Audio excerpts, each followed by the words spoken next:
बिस्मिल्लाहिर्रहमानिर्रहीम। अस्सलाम वालेकुम। मैं हूं डॉक्टर ज़ियाउल्लाह खान गाजी।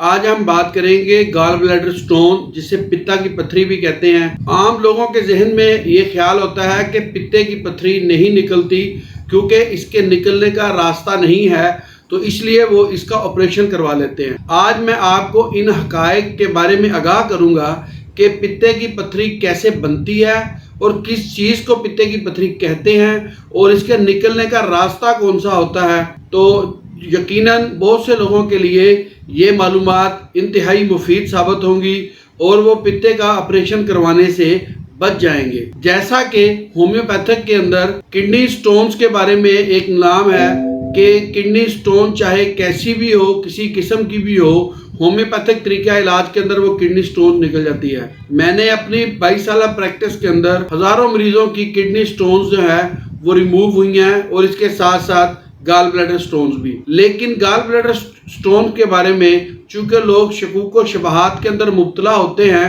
कि ये निकलती नहीं है, इसका रास्ता नहीं होता, वो एक बात जहन के अंदर अटकी हुई है और उसी बात के ऊपर लोग कायम रहते हैं कि इसका रास्ता नहीं है। असल में जो पित्ते की पथरी बनती है ये एक बाइल होती है जिसे बिलीरुबिन कहते हैं। आम उर्दू के अंदर इसको सफरा कहते हैं। ये हमारे जिगर के अंदर पैदा होता है जो कि हमारे खाने को हजम करने के अंदर कारआमद सामद होता है। जिगर जब सफरा बनाता है तो ये एक पित्ते की नाली के जरिए, जिसे बाइल डक्ट कहते हैं, पित्ते में जाकर स्टोर हो जाता है। वहां पर ये उस वक्त तक रहता है जब तक हम अपना खाना नहीं खा लेते। जैसे ही हम खाना खाते हैं तो हमारा ब्रेन जो है वो ऑर्डर देता है पित्ते को कि इसका मुंह खुल जा, ताकि ये खाने को डाइजेस्ट करने में मददगार साबित हो। तो जैसे ही इसका मुंह खुलता है तो यही बिलीरुबिन जाकर छोटी आंत के डुडीनियम हिस्से में जाकर चली जाती है और ये जितनी भी सफरा होती है वहां पे चली जाती है। वहां पर कुछ और केमिकल्स भी आते हैं, जैसे पिंक्रियाटिक जूसेस आते हैं और इसके साथ साथ HCl यानी कि हाइड्रोक्लोरिक एसिड्स, ये भी वहां पर जमा होते हैं। इन तीनों के अमल की वजह से हमारी जो खुराक है वो छोटे छोटे टुकड़ों में तकसीम होने के बाद उसमें से जो न्यूट्रिएंट अज्जा होते हैं वो छोटी आंत के अंदर जज़ब होना शुरू हो जाते हैं। एक इसके ऊपर मैंने एक अलग से वीडियो भी बनाई है तफसीली कि खाना डाइजेस्ट कैसे होता है, वो आप मेरी अलग से वीडियो देखिएगा। लेकिन आज हम बात कर रहे हैं पित्ते की पथरी के बारे में। तो फिर जब ये वहां पे चली जाती है तो ये खाने को डाइजेस्ट करने में मदद देती है। अब जो लोग तो इसका ऑपरेट करवा लेते हैं वो बाकी सारी जिंदगी उनका जो डाइजेस्टिव सिस्टम है यानी कि डाइजेस्ट होने वाली जो खुराक होती है वो चूंकि ये पित्ते को काट के इस बाइल डक्ट नाली को कहते हैं आपस में ज्वाइन कर देते हैं, तो डायरेक्ट जो भी लीवर यानी कि सफरा पैदा करता है वो डायरेक्ट आपके मैदे के अंदर चला जाता है, जिसकी वजह से बहुत से लोग बदहजमी, तजाबियत, गैस के मरीज ताहयात फिर रहते हैं। हाँ, पहले मैं इस बात की वजाहत कर दूं कि पित्ते के अंदर ये जो सफरा आता है इसके ये स्टोन्स में कैसे कन्वर्ट होता है। तो पित्ते की थैली का दूसरा काम जो है वो इस सफरा में से नमकियात और कोलेस्ट्रॉल को जज़ब करना है। अगर किसी इन्फेक्शन के बाइस या छूत के बाइस यानी बैक्टीरिया या वायरसेस के बाइस इसके अंदर कोई इन्फेक्शन वगैरह हो जाए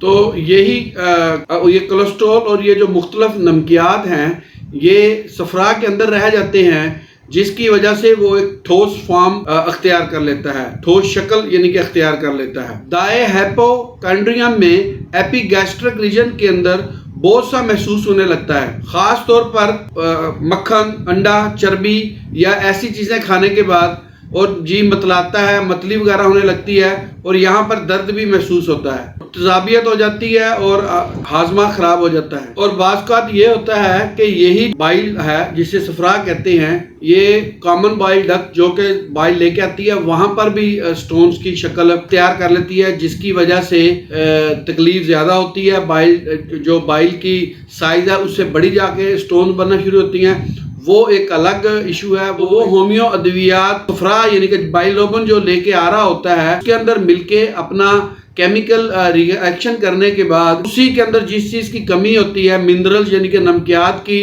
और कोलेस्ट्रॉल्स की, तो वो उसको ठीक कर देती है और वो बाइल जो वापस अपनी लिक्विड फॉर्म में आ जाती है। अब चूंकि इसका काम खाने को डाइजेस्ट करना है और इसने उसमें से ड्यूडेनम के अंदर जाना है, जब ये ठोस फॉर्म जो है वापस लिक्विड फॉर्म में चली जाती है तो ये ख़त्म हो जाती है। दोबारा आप जब अल्ट्रासाउंड रिपोर्ट करवाते हैं तो उसमें पता चलता है कि आपके पित्ते की पथरी ख़त्म हो गई है और आपका जो लीवर सिस्टम है आपका वो दोबारा नॉर्मल तरीके से काम करना शुरू कर दिया। अब उसके अंदर ज़्यादा होम्योपैथिक अद्वियात है जो हम इस्तेमाल करवाते हैं।